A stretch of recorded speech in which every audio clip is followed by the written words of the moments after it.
El misterio del tren especial, basado en el cuento El tren especial desaparecido de Arthur Conan Doyle. Sin duda, la vida de un investigador está llena de imprevistos y sorpresas. Pero Collins, el jefe de detectives de la Compañía Real de Transportes, llevaba 20 años haciendo un trabajo rutinario. Diariamente se enfrentaba con intentos de robo a pasajeros distraídos y de contrabando de mercaderías. Pero tenía distintos métodos para evitarlos. Y si el delito se cometía, de todos modos, ponía en marcha un plan ya elaborado para dar con los responsables. Todo funcionaba como un mecanismo de relojería, tal como el horario de los trenes, hasta que la interrupción de un caso quebró esa rutina. Lo ocurrido fue tan desconcertante que recién pudo explicarse 8 años después. La confesión de un delincuente, Herbert Lernack, sentenciado a muerte en Marsella, echó luz sobre el delito más misterioso cometido en los ferrocarriles ingleses.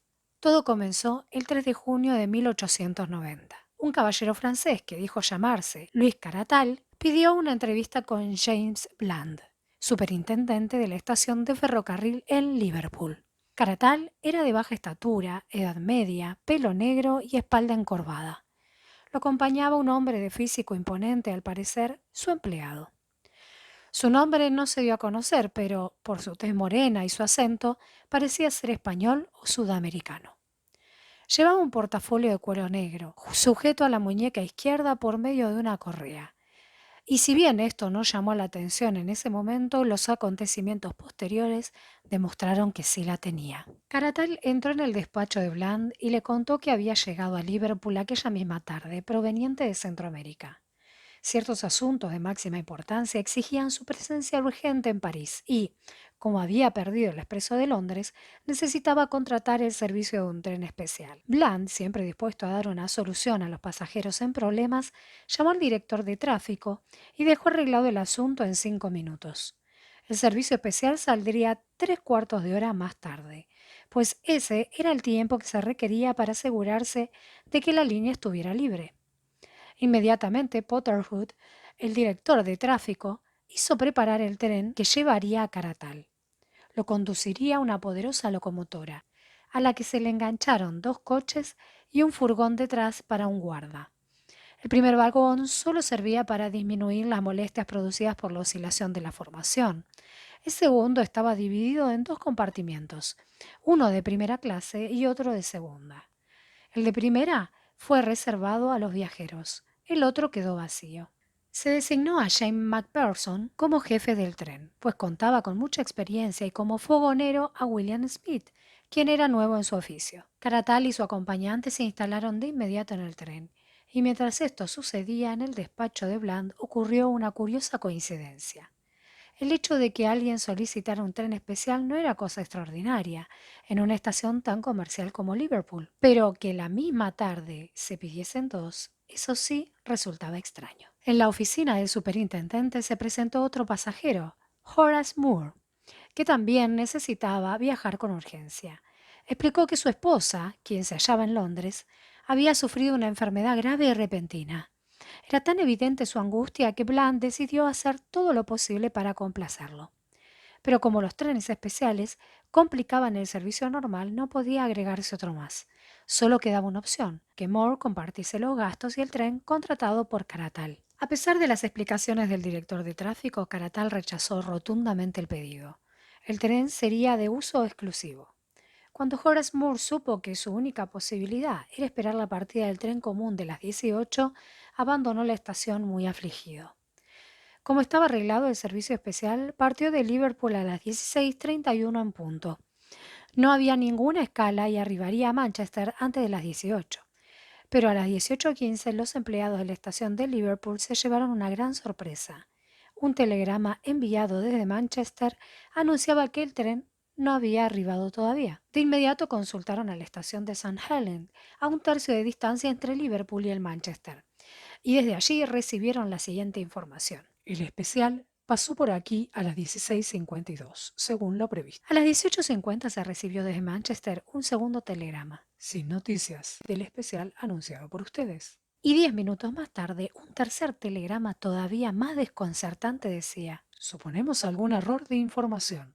El tren común procedente de St. Helens, que debería llegar después del especial, acaba de arribar y no sabe nada de este último, Manchester. Parecía difícil que el tren programado pudiera hacer el mismo recorrido usando las mismas vías sin encontrarse con el tren especial. Si a este le hubiera ocurrido algún accidente, deberían haberlo advertido. Pero, ¿qué otra cosa podría pensarse? Si no en un accidente. ¿Dónde podría encontrarse el tren en cuestión? ¿Lo habrían desviado a alguna vía secundaria por alguna causa? El misterio debía aclararse de inmediato, pues un tren, con locomotora y todo, no desaparece así como así, y menos uno de la Compañía Real de Transportes Británicos. Por ese motivo se enviaron telegramos a todas las estaciones intermedias entre St. Helens y Manchester. El superintendente y el director de tráfico esperaron las respuestas de cada estación, que no tardaron en llegar. Especial pasó por aquí a las 17, Collinsbury. Especial pasó por aquí 17:05, Earlston. Especial pasó por aquí 17:15, Newton. Especial pasó por aquí 17:20, Empalme de Kenyon. Ningún especial pasó por aquí, Barton Moose. Después de leer este último telegrama, los dos funcionarios se miraron atónitos. No me ha ocurrido cosa igual en mis 30 años de servicio, confesó el superintendente Bland. Está claro que algo le ha pasado al especial entre Empalme de Kenyon y Barton Moose, afirmó Hood, el director de tráfico. Pero no existe una playa de maniobras entre ambas estaciones, así que el especial no pudo salir de la vía principal, razonó el superintendente. Entonces, ¿cómo es posible que el tren común haya pasado por la misma vía sin chocar con él? Y sin siquiera verlo, preguntó el director de tráfico. Debió descarrilar. Telegrafiemos a Manchester pidiendo informes y que la gente de Empalme de Kenyon revise la vía hasta Barton Moose, decidió Bland. Los telegramas se enviaron y las respuestas nuevamente no se hicieron esperar. Sin noticias del especial desaparecido. Maquinista y jefe del común afirman rotundamente que ningún descarrilamiento ha ocurrido entre Empalme de Kenyon y Barton Moose. La vía completamente libre, sin nada fuera de lo corriente. Manchester. Habrá que pedir a ese maquinista y ese jefe de tren, exclamó Brand, a punto de verse traicionado por los nervios. Ha ocurrido un descarrilamiento y ni siquiera lo notan. Ya verá, Hood. Pronto aparecerá la máquina en el fondo de algún barranco. Pero media hora después llegó la respuesta de Empalme de Kenyon. Sin ningún rastro del especial desaparecido. La línea completamente libre, sin señal de accidente. Parece cosa de locos, exclamó Bland. ¿Puede fumarse un tren en Inglaterra a plena luz del día? Así estaban las cosas aquella tarde, hasta que ocurrió algo lamentable que agregó otro elemento al caso. Un nuevo telegrama de Empalme de Kenyon informaba. Cadáver de John Slater, maquinista tren especial, encontrado a 2 millas de este empalme. Cayó de locomotora, rodó barranco abajo y fue hallado entre arbustos. No hay rastros del tren. Las noticias corren como reguero de pólvora, pero en aquel momento este hecho no tuvo mucha difusión. La prensa británica estaba ocupada en un juicio que se desarrollaba en París. Se acusaba de corrupción a unos funcionarios del gobierno francés. Este tema llenaba las tapas de los periódicos y la extraña desaparición del tren no despertó atención. La Compañía Real de Transportes Británicos aprovechó la situación para no preocupar a los pasajeros y decidió enviar al jefe de detectives Collins para que investigara el caso con prudencia. A la mañana siguiente, ya en Liverpool,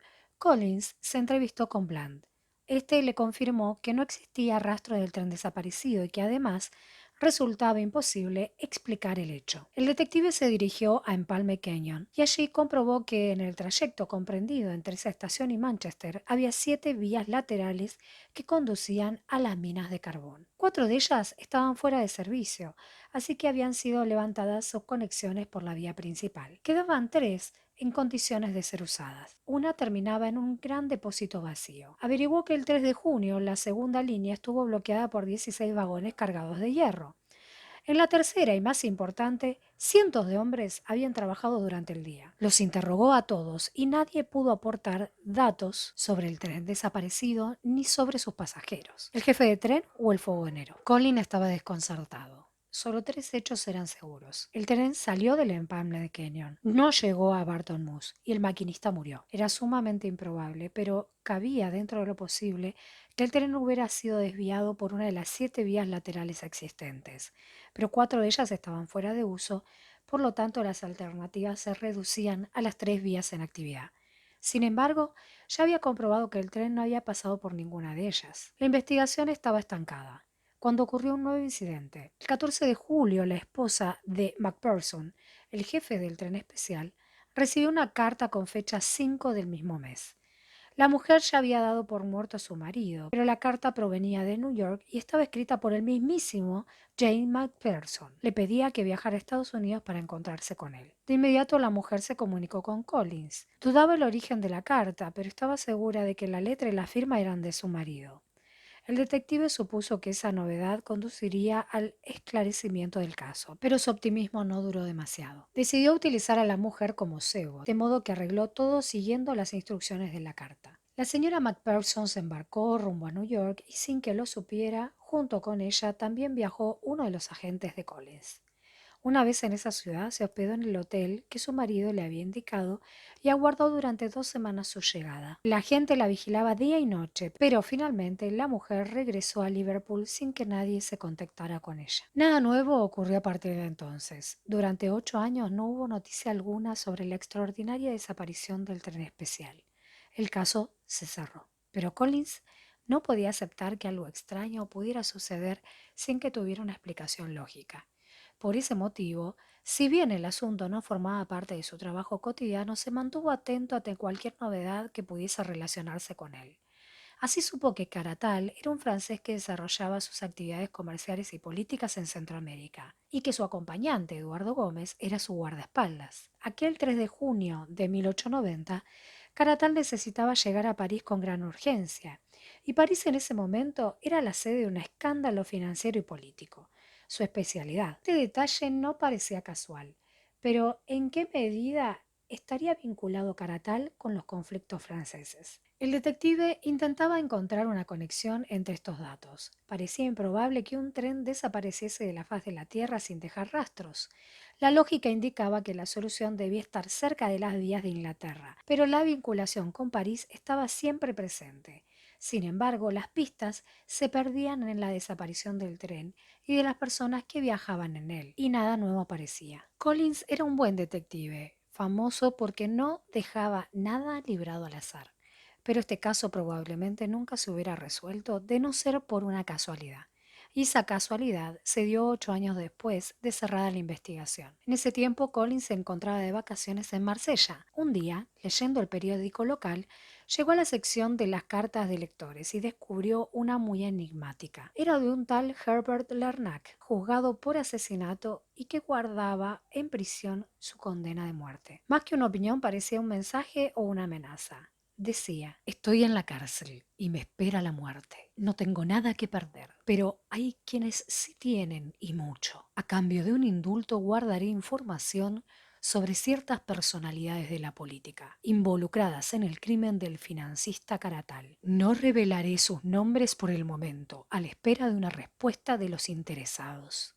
Reflexionen, caballeros de París, sobre todo lo que puedo llegar a decir. La relación con la desaparición del tren especial era evidente. Había sido planeada para matar a Caratal, y aquel había sido un crimen por encargo. Sin duda, los destinatarios de esas amenazas eran unos políticos franceses que se verían en serios problemas si Lenark abría la boca. Y, aunque era importante descubrirlos, Collins seguía siendo el jefe de detectives de la Compañía Real y de Transportes Británicos. Lo que más le interesaba era dilucidar cómo había desaparecido el tren. Entonces fue a la prisión. Mostró sus credenciales, explicó el motivo de su presencia y consiguió ver al reo. Al principio Leonard no quiso dar ningún detalle, pero cuando supo que Collins era un detective del ferrocarril, que durante 8 años había tratado de descubrir el misterio, se sintió orgulloso de su plan. Entonces confirmó algunas de las sospechas del detective y le reveló el resto. Era cierta la relación entre el caso y el juicio por corrupción que se llevó a cabo en 1890. Quien acusaría a los hombres más destacados de Francia era Caratal, que debía viajar a París para atestiguar. Con su declaración todos ellos terminarían en la cárcel, de modo que había que interrumpir su viaje. Así que buscaron a alguien capaz de hacerlo desaparecer. Ese hombre fue Herbert Lennart y sin duda acertaron en su elección. Lennart planeó paso por paso el operativo que le impediría a Caratal llegar a París. El plan para detenerlo comenzó antes de que el testigo partiera hacia Europa. envió un hombre de confianza a Centroamérica para que se embarcara con él y lo liquidara durante la travesía y destruyera sus documentos. Lenark sabía que Caratal viajaba acompañado de un individuo de apellido Gómez, que iba bien armado. Este llevaba los documentos confidenciales en un portafolio sujeto a su muñeca y los protegía como a su jefe. Por desgracia, el asesino llegó cuando el barco ya había zarpado. Ante este contratiempo, alquiló un pequeño bergantín armado para cortar el paso del buque, pero tampoco tuvo éxito. Lenark era un profesional, los contratiempos lo estimulaban y cuanto más difícil era lograr su objetivo, mejor se sentía. Por eso había preparado distintas alternativas que se ejecutarían si una fallaba. Y así lo hizo. Con el orgullo de un estratega, le contó a Collins que tenía 6 planes para matar a Caratal a partir de su llegada a Liverpool. Todo estaba dispuesto por si viajaba en un tren ordinario o especial. De cualquier modo, se saldrían al cruce. Había sobornado varios funcionarios del ferrocarril. Uno era Macpherson, porque si el viaje se hacía en un tren especial, seguramente él sería el jefe. También Smith, el fogonero, estaba a sus órdenes. El maquinista John Slater resultó ser demasiado terco, por lo que prescindieron de él. Aquel Horace Moore, que solicitó otro tren especial, era cómplice de Lernac. Suponía que le ofrecerían compartir el tren contratado por Caratal, pero este, temiendo por su seguridad, no quiso que nadie viajase con él. Entonces Moore salió de la estación. Luego ingresó en ella por una puerta lateral y sin ser visto se ubicó en el furgón. Mientras tanto, Lenark esperaba en el empalme de Kenyon. Sabía que allí 7 líneas secundarias se conectaban con la principal y que las investigaciones se centrarían en las 3 que seguían en uso. Por eso la vía que eligió para desviar el tren fue una de las 4 que estaban fuera de servicio y que terminaba en una vieja mina de carbón abandonada. Para volver a conectarla solo hizo falta que se colocaran unos pocos rieles sin llamar la atención. Así, cuando el especial llegó, se desvió hacia la línea lateral tan suavemente que los 2 viajeros no lo advirtieron. Smith, el fogonero, debía dormir con cloroformo al maquinista para que desapareciera con los pasajeros. Pero el hombre se manejó con tal torpeza que John Slater cayó de la locomotora al resistirse. Según Lenark, su muerte anticipada fue el único error. Por entonces el tren especial ya iba rumbo a la mina abandonada. El fogonero redujo la velocidad. Macpherson y Moore saltaron del tren a tierra. El fogonero lo hizo justo después de acelerar la locomotora a su máxima potencia. Los únicos pasajeros que quedaron se asomaron a la ventanilla alertados por el repentino cambio de velocidad.